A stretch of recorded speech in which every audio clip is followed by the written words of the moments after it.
नमस्कार दोस्तों, मेरा नाम है अंशुमन नायक और आप सभी का बहुत बहुत स्वागत है इंडियन डिफेंस न्यूज की डिफेंस टॉक सीरीज में,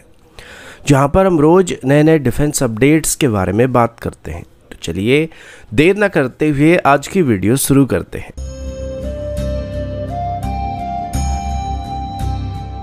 आज की पहली अपडेट हेलीकॉप्टर इंजन को लेके, और अभी हम शक्ति सीरीज के इंजन के बारे में बात करने वाले हैं, जो कि मोस्टली हमारी सभी इंडिजिनस हेलीकॉप्टर में इस्तेमाल किया जा रहा है। शक्ति इंजन एक फ्रेंच ओरिजिन इंजन है जिसे सफरान की तरफ से मैन्युफैक्चर किया जाता है, लेकिन इसे भारत में अभी टीओडी के साथ मैन्युफैक्चर किया जा रहा है। और अभी तक एचएएल की तरफ से इस इंजन की लगभग 500 यूनिट्स को भारत में बनाया जा चुका है, लेकिन अभी तक हमें बस इसकी पार्शियल टेक्नोलॉजी को सफरान की तरफ से ट्रांसफर किया गया था। और कई मेजर पार्ट अभी भी है जिनको बनाने के लिए हमको सफरान को रॉयल्टी देना पड़ता था, और कुछ आइटम्स ऐसे हैं जिनको फ्रांस से इंपोर्ट करना पड़ता था। लेकिन अभी सफरान की तरफ से अभी अपनी अर्डिनन 1H1 इंजन या हमारी शक्ति सीरीज के इंजन की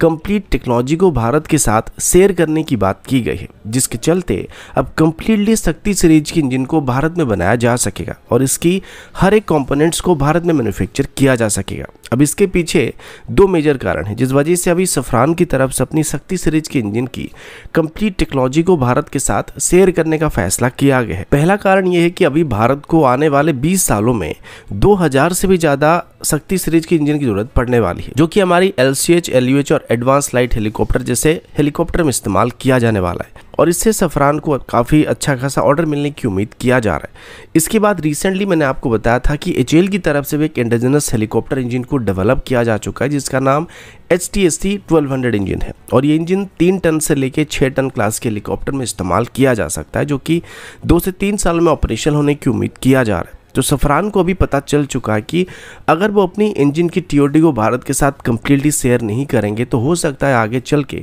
भारत कंप्लीटली अपनी इंडिजिनस इंजन से शक्ति सीरीज के इंजन को रिप्लेस करना स्टार्ट कर देगा, जिससे लॉन्ग टर्म बेसिस पर सफरान को काफी नुकसान होने की उम्मीद किया जा रहा है। तो उस वजह से अभी वो अपनी इंजन की कंप्लीट टेक्नोलॉजी को भारत के साथ शेयर करने के लिए राजी हो चुके हैं। अब ये भारत के लिए भी एक अच्छा मौका होने वाला है, क्योंकि अब हमारे पास 2 इंजन ऑप्शन मौजूद रहने वाले, जिससे हमें फ्यूचर में इन इंजन को लेकर कोई इशू का सामना नहीं करना पड़ेगा। यानी कि अगर एक इंजन हमारा इसमें इंटीग्रेट करने में कोई प्रॉब्लम होता है तो हम दूसरे इंजन का इस्तेमाल कर सकते हैं। खास करके इनको एक्सपोर्ट करते समय अगर किसी देश का फ्रांस के साथ नहीं बनता और वो फ्रेंच ओरिजिन इंजन को इसमें इस्तेमाल करना नहीं चाहते हैं तो हम इंडिजिनस इंजन को वहाँ पे ऑफर कर सकते हैं। अगला update twin engine deck based fighter को लेके, जो कि भारत का फ्यूचर कैरियर बेस्ड एयरक्राफ्ट होने वाला है। इनिशियली इसकी टेस्ट फ्लाइट को 2026 तक करने का फैसला किया गया था, लेकिन अभी ये 2030 तक शिफ्ट हो चुका है, जिसके डेवलपमेंट में डिले होने के पीछे कई कारण हैं। जिस बात को लेकर अभी ट्विटर में एक फॉर्मर नेवल एविएशन कमोडोर की तरफ से चिंता जाहिर किया जा रहा है। उनका नाम जयदीप बोलांकर है, जो कि पहले भी तेजस की नेवल वेरिएंट की टेस्ट पायलट रह चुके हैं। उनका कहना है कि अभी twin engine deck based fighter को जिस तरीके से डेवलप किया जा रहा है ये समय पर तैयार नहीं हो पाएगा, और इसकी डेवलपमेंट में कई चीज़ें हैं जिसे अभी नेग्लेक्ट किया जा रहा है। सबसे बड़ी बात तो ये कि अभी तक इसकी डेवलपमेंट के लिए फंड्स कोई सैंक्शन नहीं किया जा रहा है, जिस वजह से इसकी फुल स्केल डेवलपमेंट को स्टार्ट करने में परेशानी हो रही है। दूसरी बात ये कि हमारे जितने भी प्रोजेक्ट है वो सभी मेस्ड अप हो चुके हैं। जैसे कि हम एक ही बार में एक ही डेवलपमेंट पर फोकस नहीं करके मल्टीपल डेवलपमेंट को स्टार्ट करने की कोशिश कर देते हैं, लेकिन उनमें से किसी एक के लिए भी प्रॉपर फंडिंग नहीं की जाती और ना ही उनमें कोई एक को ठीक तरीके से टाइम पर डेवलप किया जा सका है।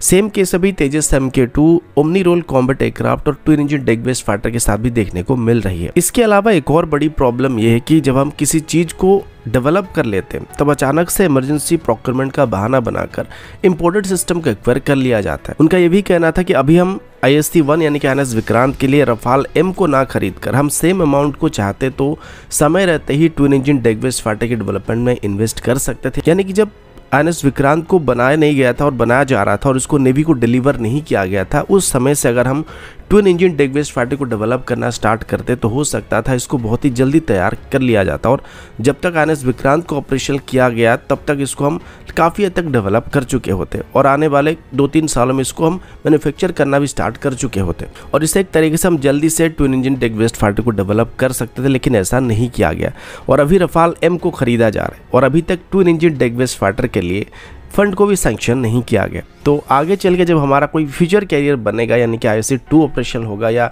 IOC-3 को ऑपरेशन किया जाएगा, तब तक भी twin engine deck based fighter की डेवलपमेंट पूरा हुआ होगा या नहीं, ये कंफर्म करके बताया नहीं जा सकता। और तब भी इमरजेंसी प्रोक्योरमेंट का बहाना बनाकर फाइटर जेट को इंपोर्ट करने की कोशिश की जाएगी, और ये हमारी आत्मनिर्भर भारत प्रोग्राम के लिए सबसे बड़ी प्रॉब्लम होने वाली है। और ऐसा बार बार हमको देखने को मिल रहा है, जहाँ पर हमारे पास इंडिजिनस सिस्टम के होते होते हम इम्पोर्टेड सिस्टम को खरीदने पर ज़्यादा प्रेफरेंस दे रहे हैं।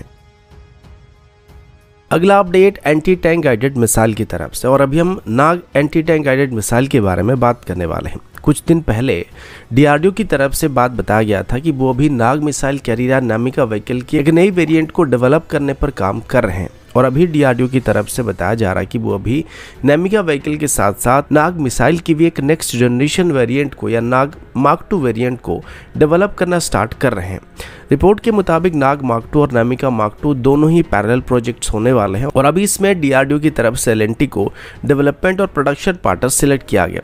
DRDO के मुताबिक नाग मार्क 2 ऑब्वियसली अपनी प्रीवियस वेरिएंट से बेहतर होने वाला है, लेकिन इसकी मेन स्ट्रक्चर नाग मिसाइल की वर्तमान की वेरिएंट के साथ सिमिलर रहने वाला है, जिसको थोड़ा बहुत इससे डिराइव किया जाएगा। पर इसमें कुछ मेजर चेंजेस भी होने वाले हैं, जैसे कि इसका जो रेंज है वो वर्तमान के मुकाबले बेहतर होने वाला है, और इसकी रेंज को बेहतर करने के लिए इसकी वेट को भी थोड़ा रिड्यूस करने पर काम किया जाने वाला है। साथ ही इसमें हेलिना मिसाइल के लिए डेवलप किए गए कुछ नए टेक्नोलॉजी को भी इस्तेमाल करने का फैसला किया गया, जिसमें खास करके jet when control system technology होने वाली, जो कि मिसाइल को बेहतर मैन्यूवरेबिलिटी प्रोवाइड करने के साथ साथ मिसाइल को बेहतर स्टेबिलिटी को प्रोवाइड करने वाला है। आगे चल के जब इनको मास प्रोड्यूस किया जाएगा तो इनको नामिका 2 के साथ डिप्लॉय किया जाएगा, जिसके लिए ऑर्डिनेंस फैक्ट्री बोर्ड की तरफ से डेवलप किए गया मॉडिफाई किए गए BMP-2 का इस्तेमाल किया जाएगा। तो दोस्तों अभी के लिए इतना ही, मिलता हूँ आपसे अगली वीडियो में, तब तक के लिए जय हिंद, वंदे मातरम।